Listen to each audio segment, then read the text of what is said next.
an apology for the Septuagint, in which its claims to be biblical and canonical authority are briefly stated and vindicated, by E. W. Greenfield, M.A., editor of the Hellenistic Greek Testament, 1850. And it has something here in Latin.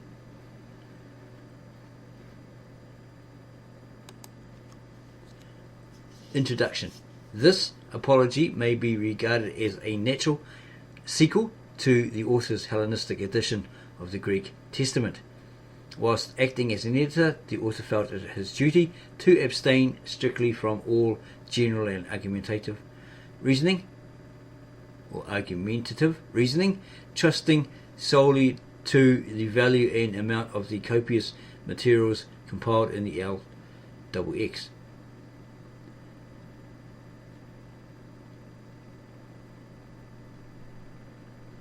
The author never presumed to interpose any comments or observations of his own.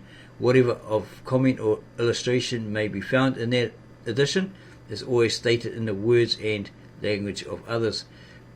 But the time had arrived when the author felt he should venture to break silence and give vent to thoughts which had been long brooding with him. After such a long and continuous study of the Septuagint, it was natural that he should have come to some clear and definite conclusion concerning its scriptural and canonical authority. It was not a conclusion formed hastily, nor did it result from any previous conviction of its universal reception in the primitive church. It crept on from chapter to chapter, and from year to year it grew up with thousands and tens of thousands of incidental resemblances.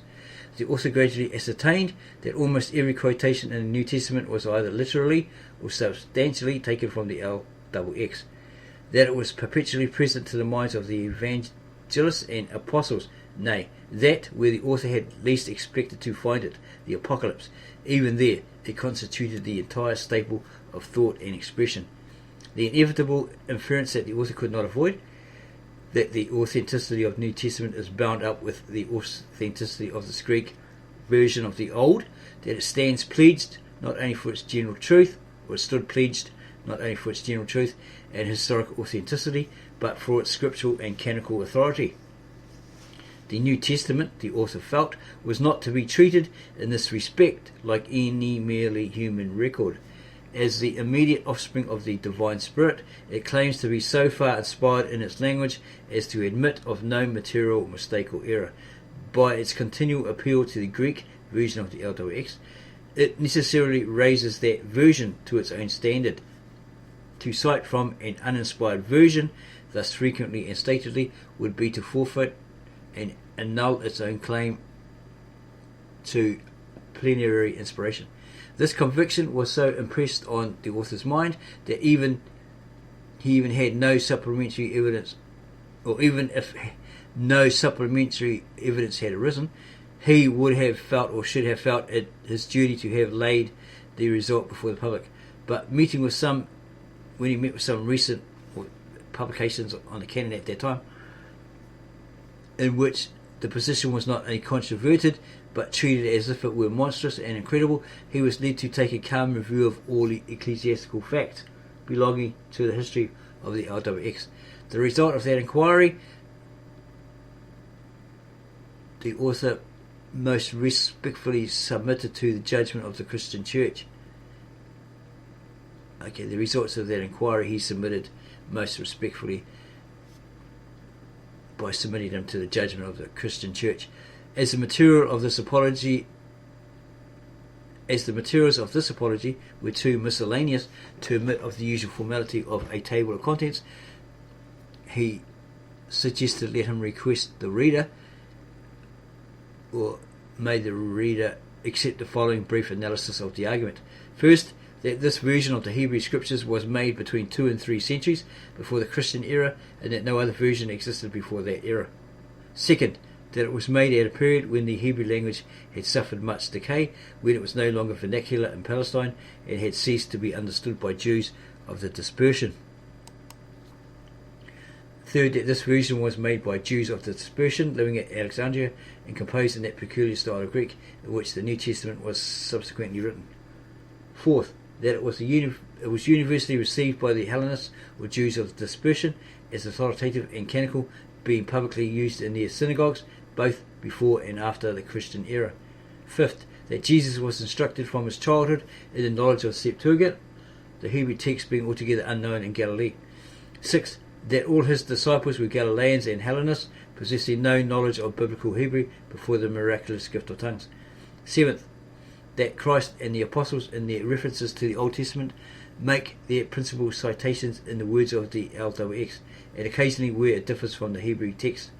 Eighth, that the believing Hellenist Jews were the first converts to Christianity and constituted the earliest members of the Christian Church. Ninth, that the unbelieving Hellenists continued to use this version till, pressed by authorities drawn from the LXX, they made, around AD 200 to 300, the Jewish version of Aquila, Theodotion, etc. 10th, that the whole Christian Church during the first 4 centuries received this version as canonical and used and read it in public worship. 11th, that all the ancient versions of the Old Testament, with the exception of the Syriac, were made exclusively from the LXX.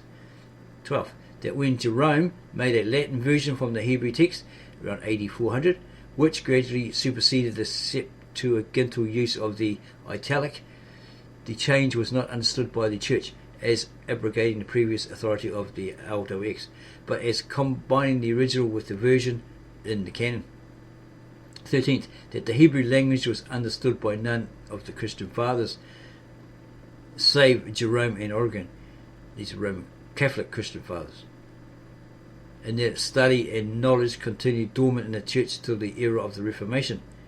14th, that the Hebrew and Greek manuscripts have suffered alike in transcription, and that no argument can be raised on that account to abuse or debase the latter or exalt the former. 15th, that the Eastern and Western Church unite in maintaining this conjoint canon of the Old Testament, and that the biblical authority of the LXX has not been abrogated amongst Protestants by any authoritative decision. Coroll 1. That the scriptural authority of the Septuagint is attested by this ancient Jewish church and by the writers of the New Testament. Coroll 2. That to deny this authority is to depart from the canon of the primitive church, and thereby to invalidate our appeals to the fathers of the 3 first centuries. Coroll 3.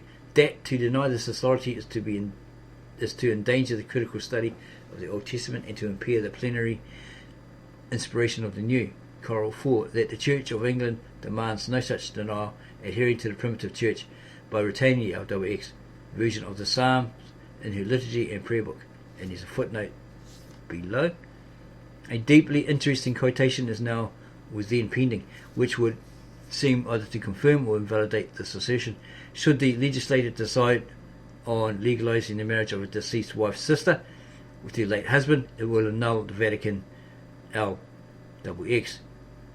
Deuteronomy 27:23, it's in the Greek, which has hitherto influenced the whole Western Church, but the entire passage is a gross interpolation introduced probably by Romish canonists to justify the sale of matrimonial dispensations, or to make money from that, probably.